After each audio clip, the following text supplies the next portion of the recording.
On the show today, Susan talks about how to be optimistic. Our symbol today is actually a colour combination of blue and white, and that'll make sense. It fits in with the optimism. And as always, we interpret the dreams and answer the questions you sent in during the week.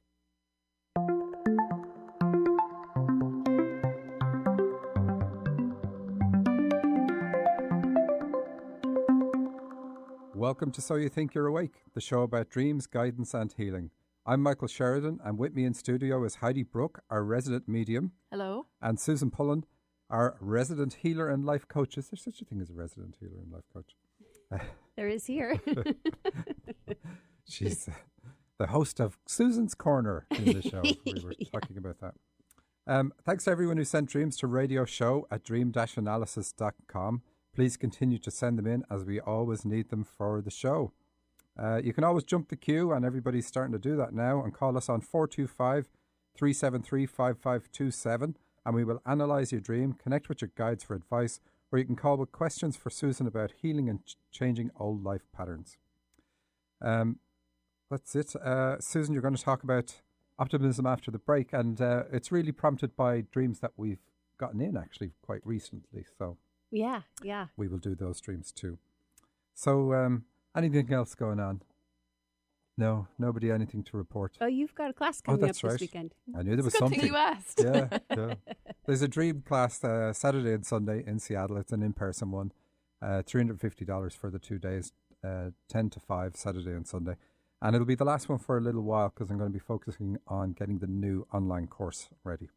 And Susan's helping me with that, which is great. So let's start off then and have a look at some dreams. And we've got quite a good mix. And again, the number is 425-373-5527 if you want to call. So here's one that says, last night I went from selling fresh veggies and fish from a local farmer's market in a large barn. And that's going to be about healing. It says the dreamer is a healer because serving food and drink, that's what that means. To a guy, a stranger, who owned a hot air balloon, filling regular balloons and zooming straight up. And even though he popped them one by one, he kept going up till the last one popped and he fell to earth as a miniature. So I've often said in the show, coming to earth or coming from a high location to a low location is about birth. And here we have an extra symbol that says coming as a miniature. So we do come as miniatures when we arrive here. And when he hit the earth, he was a bottle of purple nail polish. Then his brother walked through the door, even though we were outside, and we had to explain to him what happened. Okay, I forgot about the brother bit. But the purple nail polish says that this, and the selling the food and veggies is, so it says the dreamer's a healer, but her specific talent is fertility. She helps people with fertility problems, and she's actually quite advanced in that. She really has a lot of skill in that area, and that's given by the purple nail polish, because purple is about leadership, spiritual leadership, and nails and teeth, we've had many times on the show, are about child rearing and so on. I wanted to do that one because it seems so bizarre, doesn't it? You go, how could you get anything out of that one? But I should have read it at the start and interpreted it at the end. But I didn't. So there. She's like the stork of the spirit world. Yeah, what was it you were getting on that one? But that also, not on the earth plane, but on another plane. I couldn't tell which. Maybe you will. But she is responsible for matchmaking babies with their parents also. Very good. So it makes sense that this would be her expertise on the earth plane too. That would explain her level as well, and her success rate would be to do with the fact that they're probably jumping the gun in terms of the planning that you would normally have to do before you get a slot on the earth plane. And so she's in cahoots with others on the other side that help her line them up. But that's really good. So here's one. I have a dream that I was able to fly or go to places without any hindrances, but at times there is someone or something chasing me. The good thing is I am able to escape and lose his or its direction. I was able to control animals and things like I have powers. I also dreamt of someone who always exists in my dream for no apparent reason. Okay, very short dream. And it's very straightforward. And you pretty much interpret it yourself. You say, able to go places without hindrances. So it's about hindrances or obstacles in your path. And we know then, because it's something chasing you in some of these dreams, it's about because of things that you're carrying from your past, because behind you represents the past in the dream. And what else have we got? The flying says that you have a special mental ability, which is an ability to rise above your problems. And you may not use it in waking life, but you're using it in your dream. And after these dreams, you're going to feel absolutely fantastic. That's the whole point of these dreams. And that's how we tell our abilities, by the way, because from the dreams, we can see the abilities we're using. And that's how I'm able to say, okay, this is the ability you have. So this dreamer would know this. They'd be very persuasive, very good in sales and marketing, that sort of thing. And anyway, she says here then, I was able to control animals and things like I have powers. And of course, this control is going to be a mental power. So you do have that ability to project your mind onto others. And then you say also, someone who always exists in my dreams for no apparent reason. Well, there is always a reason. And this is most likely going to be one of your guides. Now, we don't know because you don't say who the person is. But Heidi, do you get anything extra on this one? Did they know the person? Is that we said she didn't mention She that? just says someone who always exists. And what we've seen before is people spot over many years, this character always shows up. There may be a man in one dream, a woman in another, but I know it's the same person. And it's always a guide. When you see that happening in your dreams, it's always a guide. If it's your dad, if it's about an issue with somebody, it's going to be the same person and you're going to know who it is. These issues, by the way, come from your dad because you say you're trying to escape his or its direction. So sometimes we're not clear on where the problems come from, but when you know some of the times it's a man, you definitely have issues with your dad, and that's what you're trying to escape in the dream. Well, this is an issue that obviously she planned on having in this lifetime, and I think the person showing up in the dream, it is a guide, as you said, but it's a guide specific to help her with these issues. Yes. So it's like almost an added thing in the dream, a gentle reminder, you have people here to help you. And I think call on it and ask them for help. Yeah, I think it would also, because of the flying, if you see this person, if they're after you're flying or while you're flying, then it means you have an ability to channel. But we don't know. Again, we don't know. Well, if that's what I was getting, she should call on the guides to help then. Okay. It makes sense that she could channel. But you can call on your guides even if you can't channel, of course, and ask for help. But yeah, most likely she is. Send us another dream. We will tell you. Let's see. Another one. I picked loads of short ones. I should have saved all the short ones for when we only have 2 minutes left to defuse the bomb until the end of the show. I was in a bus station. I could not find the north door. Even the ticket seller did not know where the north door was. I overheard Seattle radio DJ Kevin Cole talking about David Bowie and how he encouraged his fans to wear tutus and other unusual clothes to set themselves apart. And again, you can tell I picked weird ones because I'm in a funny mood. So David Bowie did actually do that, and he used to wear strange things. I remember him bragging about, well, not bragging, just saying that it was funny that he was being interviewed by the Prime Minister of England and he wore red high heel shoes and a suit to the interview. And the Prime Minister never said a thing. So he didn't just encourage others to do it. He definitely did it himself. And that's a good thing in a dream. So this is about channeling. This one is about channeling because David Bowie is a singer and an actor. And both those things represent channeling, acting and singing.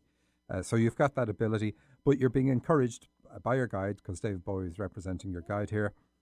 You're being encouraged to be yourself, to bring your own attitude to the mix. So don't do things the way somebody else did. So that's one of the things. There are many books about channeling. So if you've read a book about channeling, and this could be a comment on that, and it says, this is how you do it. I love books about channeling, but they're not always right because there are many ways to channel. And Heidi, this is something you can step into. There's at least 4 that I know of, and they're very different from each other. And you need to be trained, not necessarily trained. A lot of people can do it spontaneously, but you need to know which type of channel you are, because if you try to channel the way somebody else gets their connection, and that's not your way of getting a connection, then it's not going to work for you, and you're just going to be frustrated. But so you need to line yourself up with exactly how it's going to work for you. And that's actually something we saw in the channeling class that we had. There was a particular person there that anytime I tried to get her to channel a certain way, it wasn't working. And I was like, okay, I know there's a specific way you channel. We eventually did get there, but it wasn't the ways I do it, and it certainly wasn't the ways I've heard of before. Yeah. So there are many ways. And it's always interesting because you can get frustrated even though you know you have the ability. And the North Door, of course, here is about reaching the spiritual dimension, raising yourself up.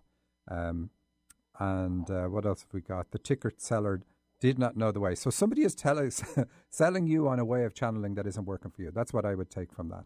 In fact, I'm sure of it. So do you have anything written, Heidi, on any of your blogs about 4 different ways? Like you can get clairvoyancy is one way where you get images.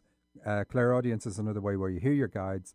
Then through feeling, clairsentient is another way where you feel the answer. And then telepathy is another one where the thoughts are impressed on your mind. So, and there's probably more, but I know people that use all 4 of those. So, and there's no difference in what you can get. Of course, trans-channeling is another way, which is different again. But I know a person that can just touch a person and she gets like an imprint of the reading. Is that the same as feeling the reading? Or would that be maybe in the domain? Again, it's a little bit different because I know people who do that too. It's kind of like an aura reading. So if I get a reading from somebody, of course, I can feel how they're making a connection. But if I want a life purpose reading, I don't need to connect with guides. I can connect into the person that's in front of me. Now, I personally can't do this. Pretend I'm a channel. And so you can make a connection directly in, and then I won't feel that they're making a connection to the guides because they don't need to, because we have already packaged with us what our life purpose is and the various things that we need to do in our lives. And some people tune into that, so that's what that person would be doing. Yeah. And it's incredibly deep what you can get from that, because past life stuff and everything like that can. And then, of course, there's channeling using the pendulum, which is a little bit outside their body. Which is cheating. I mean, so it just shows you there are ways, and I know that there are ways that I haven't even discovered yet. So. Yeah. All right, so here's another short one. This guy says, oh no, it's a woman. I just wanted to ask about my dream. Okay.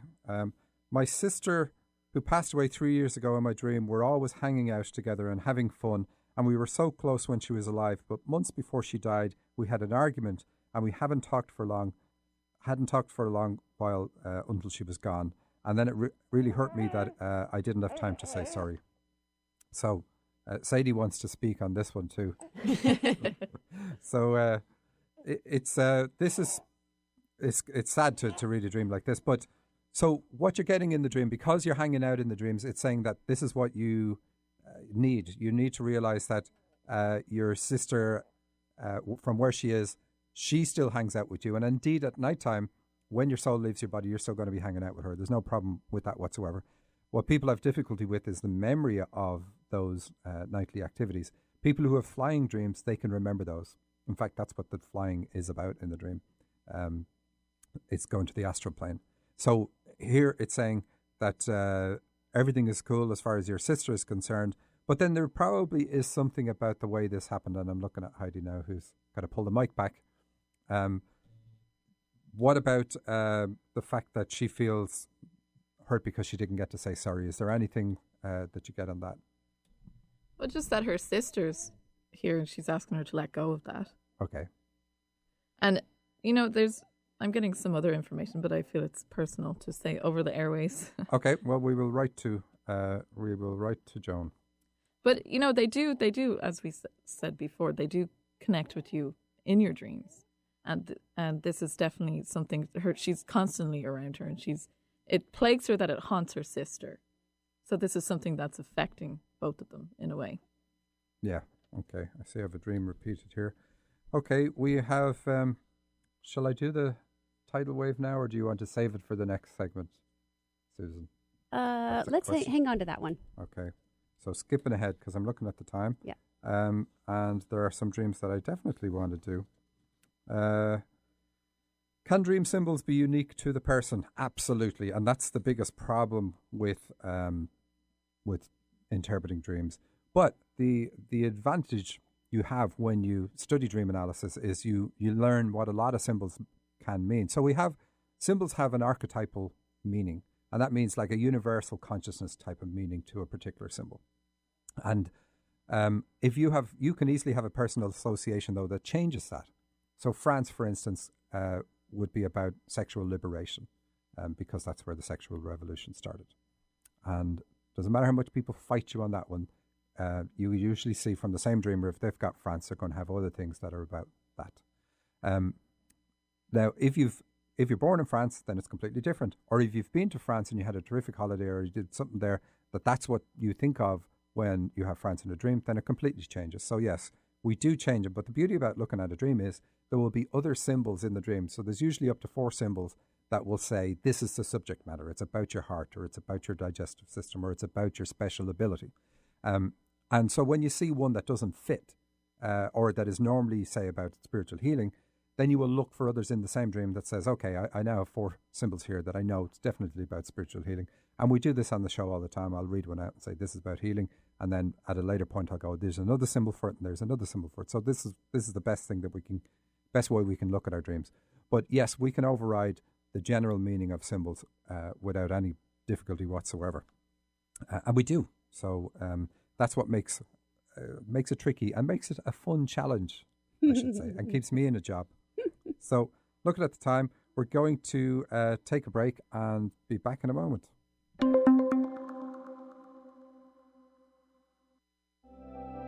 Hi, I'm Michael Sheridan, and I'm here to tell you about my new book. In 1990, I had a spontaneous awakening, and the veil between the physical world and the spirit world was lifted for me. I didn't believe in the spirit world, but that no longer mattered. I was looking at it. My new sight didn't give me answers, but it opened my mind enough to begin asking questions. It would ultimately lead me to discover that the spirit world is always involved in everything we do. My book reveals what I learned about the spirit world as I stumbled through my journey, and is titled My Journey to Awakening, and is now available on Amazon for Kindle and in paperback. My Journey to Awakening by Michael Sheridan. Have you considered adding a chanting component to your spiritual practice, but you're not quite sure what to sing?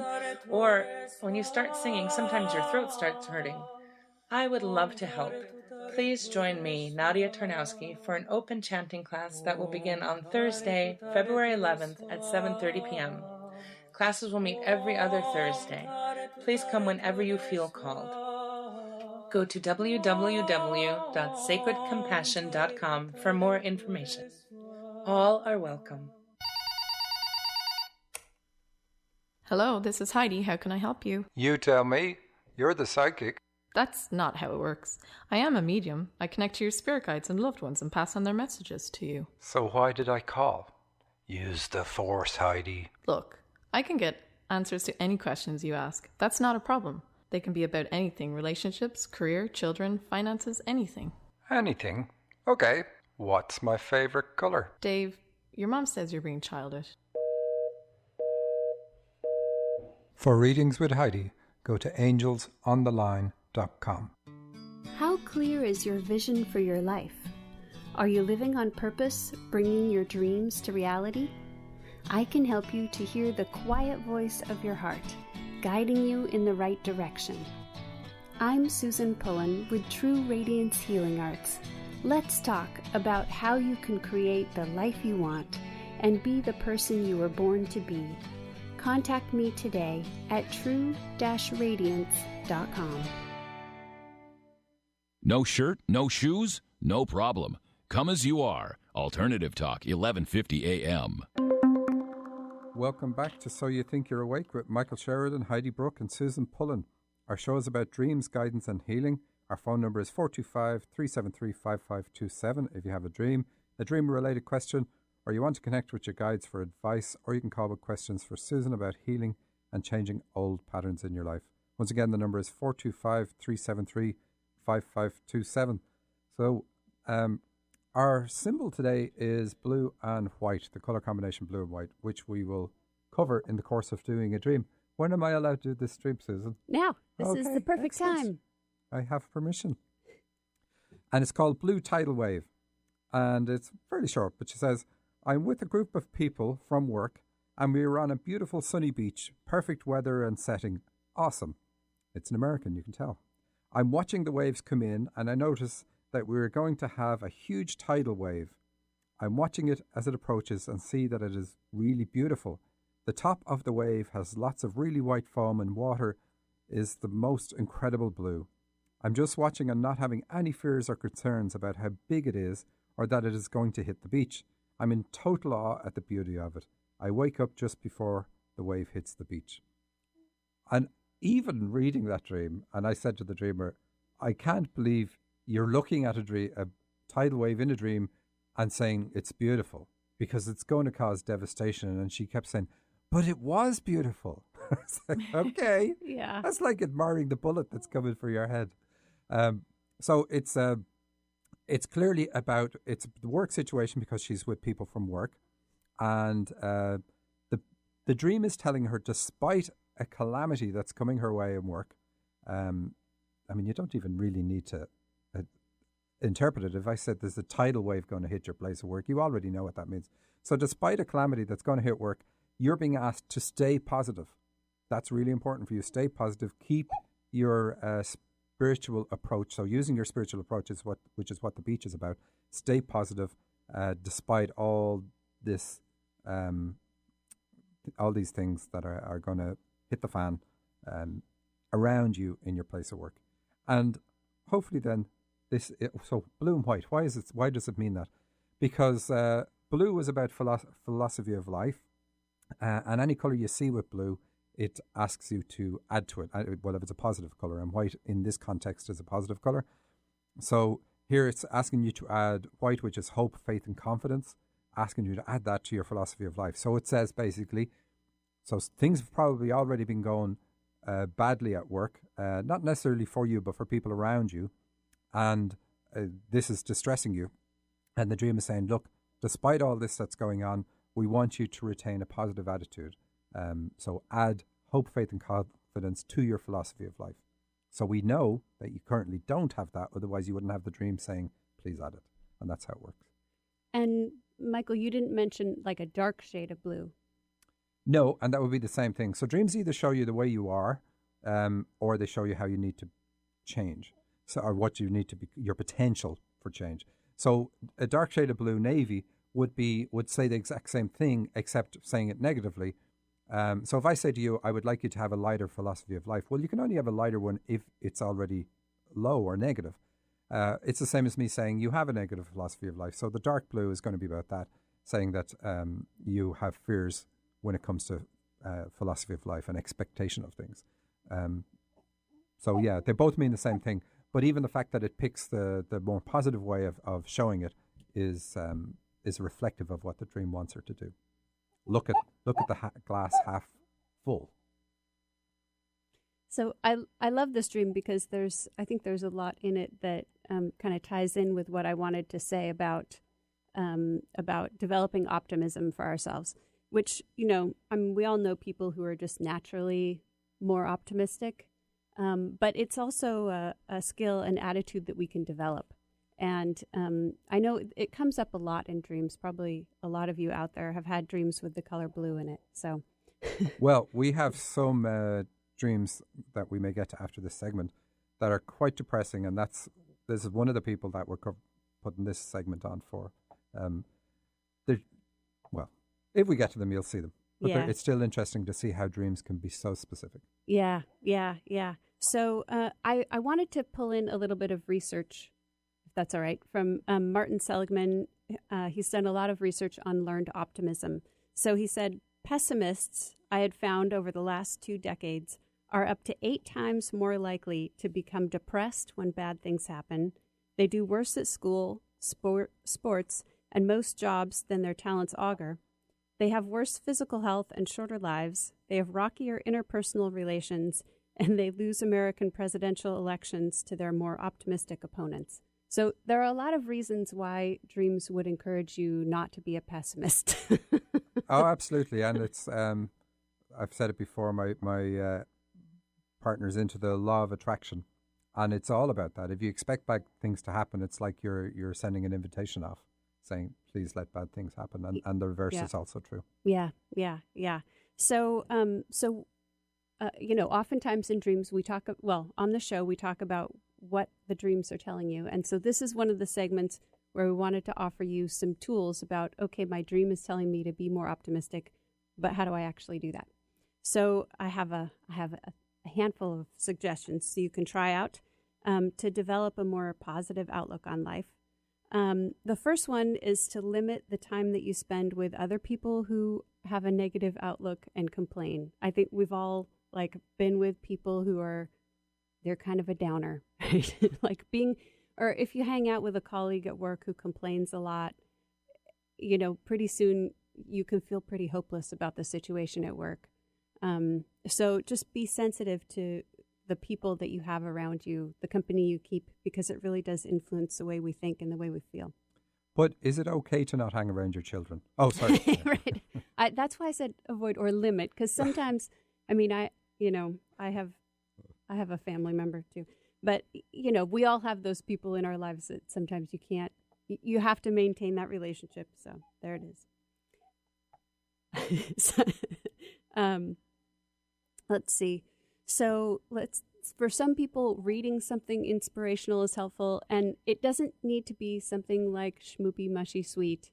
Is that a technical term? Yes, it's a technical coaching term, in fact. There's a book called Why the World Doesn't End. It's by local author Michael Mead and storyteller. And he makes the case that going very far back in our history, throughout human history, there have been times when we felt like the world was falling apart. There's a lot of mythology around this too. And yet we've kept going. So I don't know. That for me is gives me hope. So. Michael Mead, you told me about an event he was having at one point, and myself and my son were going to go, and then you said, and it's really great, and everybody sings. And suddenly I had to wash my hair. I know, and your son didn't go either. You missed out on a good time, though. Oh, I know, yeah. Yeah. So, but I think it's just good to know that, like, throughout history, we've felt like we're going to a bad place in a handbasket. But, we've persisted. Like, human history has continued, so. But, that's really, that's like, which newspaper do you want to read? And newspapers are generally negative. Yeah, I don't read any. If you read scientific journals, they're going to talk about the amazing discoveries lying ahead and the groundbreaking things that are happening now. And then if you read things that are the opposite of scientific journals, they're all, there's an awful lot of depressing stuff out there. So it definitely what you read, you have a choice in what you read, but you can choose to read the things that will really drag you down. Yeah, well, not just read, but watch on TV too. Absolutely, yeah. But they're all true. I mean, the reality is really great things are happening. Yeah. The reality is wars are also happening. Yeah. So it's so you could argue against it, but if you are trying to change your own mood, what you're saying is change things around you that are easy to change, that is going to pick you up and make you feel positive. Yeah, exactly. Yeah. And because partly when we do that, then we're more resourceful. So, I know that bad stuff still comes up in our lives, even if we're really optimistic and, think good things and expect good things to happen. Still bad stuff happens, but we're better able to respond to it. We come from a more resourceful place. Okay. So, we're more resilient, I think. Let's see. Another suggestion is to focus on something outside yourself. Pessimism tends to go along with rumination. So rumination is like when you think the same thing or like you play the same event over and over again in your mind. And that goes along with depression too. So if you want to get out of that cycle, get outside, do something that engages your body, something that gets you out of your head. Or doing something that you want to do for someone else can also help kind of get you out of just being focused on your own thoughts in your own head. But is that like not distracting yourself, and ignoring your problem? I mean, shouldn't you also do something to deal with the issues that have you depressed? Yes, but again, you're going to come from a more resourceful state if you can at least some of the time connect with that there are good things. Give yourself a break and then come with a higher energy towards it. Because I do know people. I mean, with doing this work, I've come across people who are extreme, and they will worry about the 10 different ways something can go wrong, and they do that with everything in their lives. They worry about the 10 different ways it can go wrong, or whatever happens to be 3 ways. So it's like they amplify their problems by saying it can go wrong in all these ways and then worrying about each one of those when 9 of them can't happen. It can only go wrong in one way if it's going to go wrong. and so you can't address all 10, so it really takes their power away to be that way. Yeah. So, I mean, absolutely plan ahead. Use those thoughts for strategy if they're helpful. But, when we are when we can get out of our head, that's often when inspiration comes to us too. And some of our best, our clearest guidance about problem solving comes to us in those moments. Absolutely. When you're doing something different, you take a break. Right. So, one of the other things that Martin Seligman discovered was that optimistic people tend to interpret their troubles as transient, controllable, and specific to one situation. So they see it as being temporary, they can handle it, and it's just in this one area of my life. Whereas pessimistic people, they see it more as, this is going to last the rest of my life. This is going to ruin everything I do for the rest of my life. It's more than I can manage, and it's my fault. Oh yeah, the my fault one is that's huge. Invasive. It's part of depressed people anyway. They feel it's their fault. Yeah, and it's so I think when we can begin to separate out, I made this mistake from I am a mistake, that helps take some of the power away from it. Right? We can learn and grow from it and not be just shackled by it. Yeah. So practicing gratitude, I know we talked about that back in November. Yep. But that also is helpful because, then you remember that good things also happen sometimes. Absolutely. And we have show archives, just to remind people. dream-analysis.com/KKNW will bring you to the archives. And over 66 shows up there, including that practicing gratitude. Cool. So one of the other things that has come out of the research is that we tend to overestimate how challenging something will be and underestimate our ability to handle it. Ah, yeah. Well, I've got that one. And I'm optimistic. Yeah. I remember one time I was on a vacation with my family, and we were hiking up we were coming out of like a canyon, and I am not a hiker. Me either. I wait for it to come out in National Geographic. Yeah. And I thought I was going to die, and my family was going to have to like helicopter lift me out of the canyon or something. And my sister said, okay, 10 minutes from now, we're going to be back at the car. And I thought, no way, there is no way. But she was absolutely right. So that resonated for me too, that we expected to just go on But and on. But isn't that being optimistic, though, if you underestimate the challenges in something that you're taking on? No, we underestimate our ability to handle the challenge, but we overestimate how awful it's going to be. Now I'm hearing you right. Yeah. Yeah.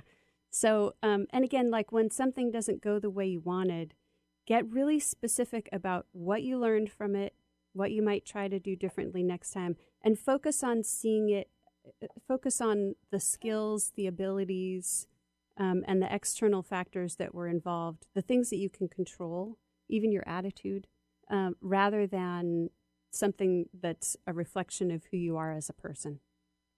Okay. Yeah. Very good. So hopefully that helps people. I know it's easy to say, don't be depressed, and it's very difficult for people who are depressed to lift themselves out of that.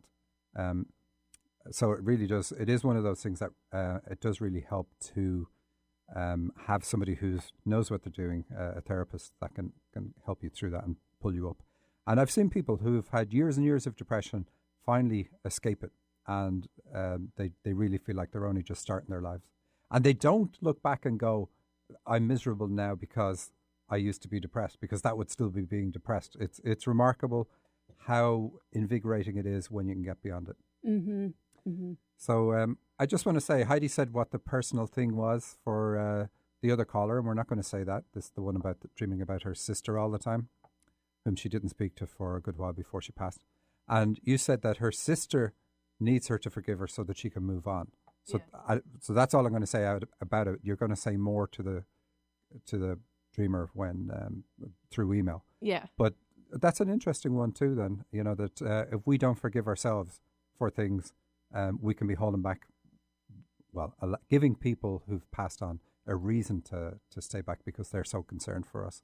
So I think that's very liberating to know that that's why her sister wants her to forgive herself. It's really important for us as on Earth to allow the people to move on from the Earth plane as well. Because if there's this small desire for the person that's passed on to, or for the people that are here, for the person to stay, then that person might give into it because, it's not easy to make those transitions.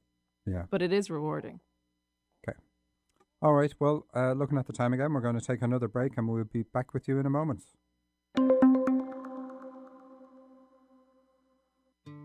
How clear is your vision for your life? Are you living on purpose, bringing your dreams to reality? I can help you to hear the quiet voice of your heart, guiding you in the right direction. I'm Susan Pullen with True Radiance Healing Arts. Let's talk about how you can create the life you want and be the person you were born to be. Contact me today at true-radiance.com.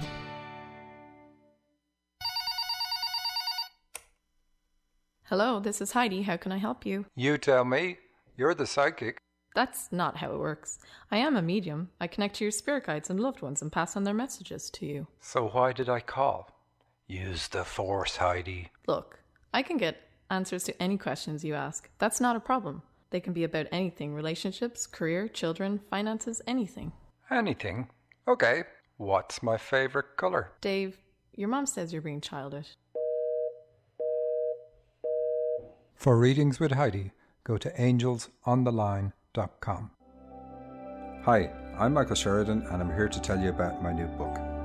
In 1990, I had a spontaneous awakening and the veil between the physical world and the spirit world was lifted for me. I didn't believe in the spirit world, but that no longer mattered. I was looking at it. My new sight didn't give me answers, but it opened my mind enough to begin asking questions. It would ultimately lead me to discover that the spirit world is always involved in everything we do. My book reveals what I learned about the spirit world as I stumbled through my journey, and is titled My Journey to Awakening, and is now available on Amazon for Kindle and in paperback. My Journey to Awakening by Michael Sheridan. 1150kknw.com. It's why they invented the internet. We think. Alternative Talk, 1150 AM. Welcome back to So You Think You're Awake with Michael Sheridan, Heidi Brooke and Susan Pullen. Our show is about dreams, guidance and healing, and our phone number is 425-373-5527. And we're going to turn to the phone now and say hello to Eric. Hi Eric, I believe you have a question about dreams. Yeah, I do. I had a dream, it was a while ago now, that still sort of haunts me. It was a quick dream. I was on top of Queen Anne taking a walk where I used to walk when I lived around there. And I was at this intersection, and to my right on the corner, I noticed a couple with a dog. But then I saw an elephant, a beautiful elephant, start to walk diagonally across the intersection. And I had already started to walk in the intersection. But all of a sudden, the elephant turned and looked right at me while he's in the middle of the intersection. Looked like he recognized me and began to charge me. So then I started backing up very quickly. But I wasn't quick enough because I didn't realize how fast I could run. I started to fall back. And as I fell back, the couple in the corner with their little dog, all I could hear was the dog, I think it was like a Yorkie, start barking and yipping. And then I woke up because I was falling back on the concrete. And the elephant was like about a foot away from me. Okay. And how elephants have any special? Yeah, elephants do. How old is the dream? A little over a year. Okay, so the message in the dream could be out of date. So bear that in mind, because dreams are going to be about what's going on at the time. So here with the elephant charging you, it's saying there's something that you have to face. At the time you had to face, you'd no choice but to face it. Okay. You could have run, but so the intersection, first of all, tells us that it's like if we're going down a road, an ordinary road in our dreams, it's about, our path in life, achieving our goals. But when we come across an intersection, it's saying that we are at cross purposes with other people who are trying to achieve their goals, you could say. I mean, this has been very general. But so you have to navigate the traffic or navigate whatever it is as you cross the intersection. I know you're walking, but it's the same thing. And diagonally opposite you have a couple. Are they older than you? Yeah. Well, I would say maybe they're a youngish couple. I'm 50. They're probably in their 30s. Okay. All right. So and they're just standing, looking, observing the whole thing happening. Okay. So they can be about because it's a couple. It can be about your relationship, and the dog can be about your natural. Like we all have instincts. We all have ways that we fall back on.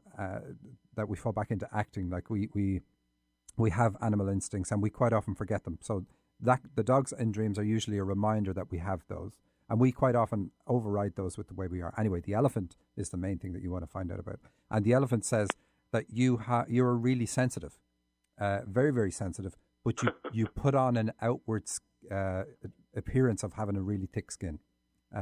So you're hurt easily, but you pretend to people that you're not. And so therefore, situations affect you more than people think that they affect you. And there would be a reason for that coming up at that time in your life.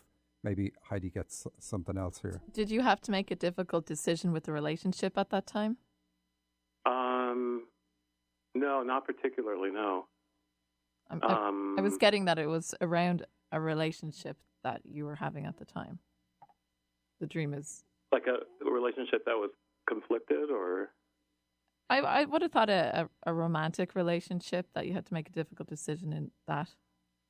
Okay, no. It's I'm trying okay. to think that... Here's the problem, because it's a year ago. If it was last week, you'd go, oh yeah, I know what it is. So... You know what? It still haunts me to this day. I can still see the elephant's face precisely. If I was an artist, I could draw it. You know what I mean? I do. I've often thought that now. But I could draw it. I think I should go to school and learn how to draw.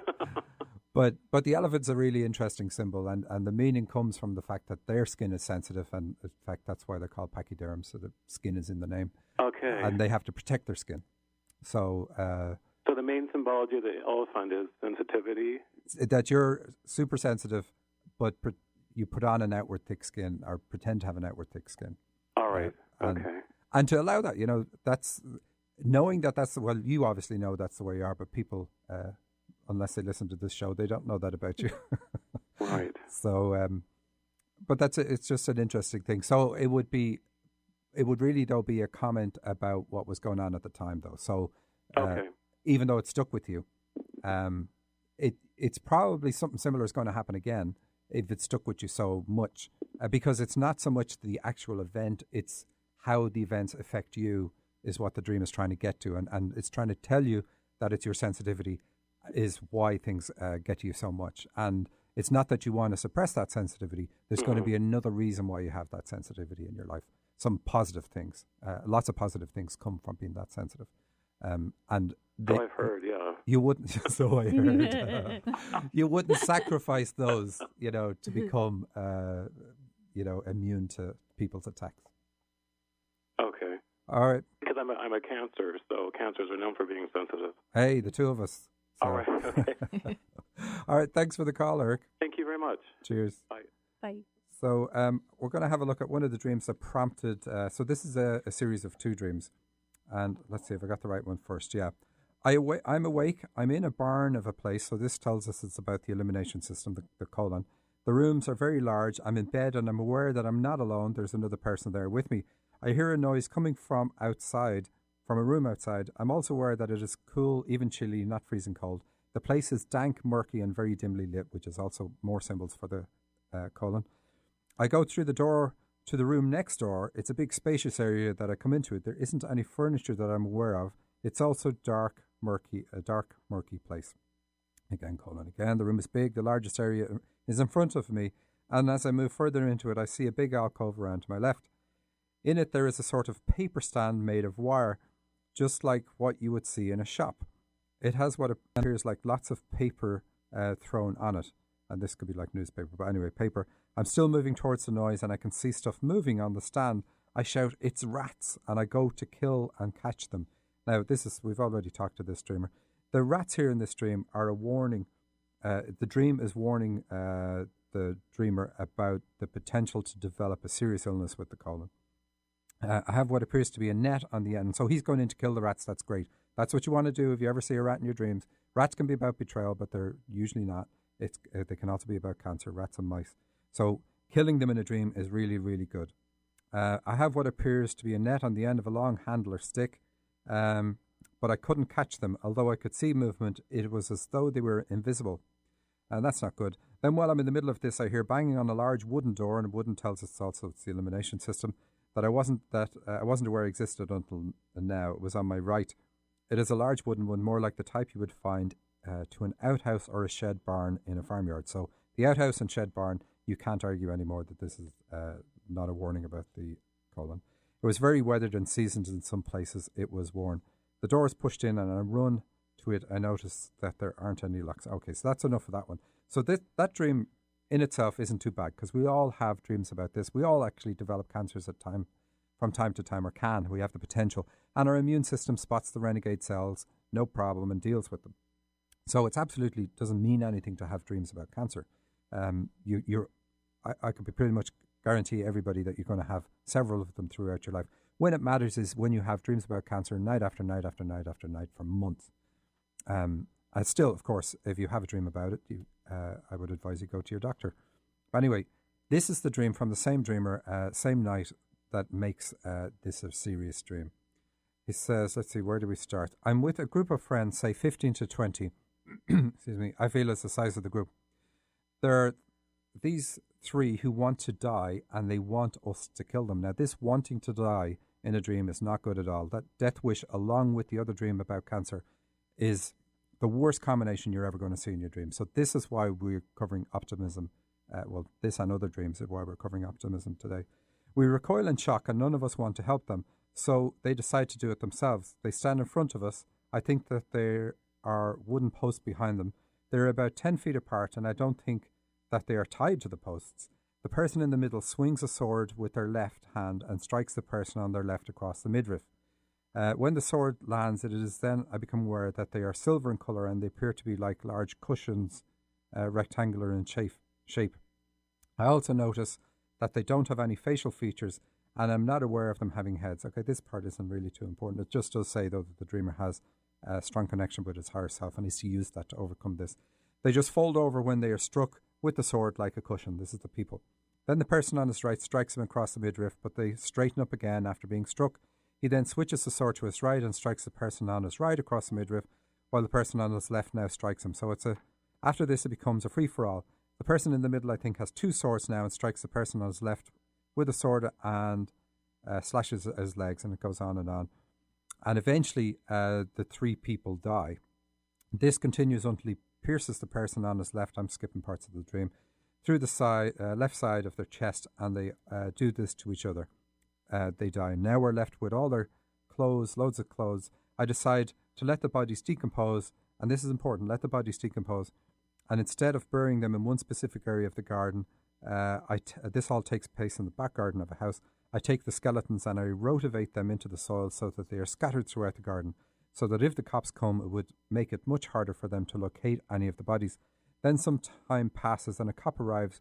While he's still in the garden, he finds a small bone, and he is looking at it with a puzzled look on his face. The end. Okay, so that death wish shows up in other dreams, offering somebody a slice of toast or brown bread, which is a pun in parts of the world.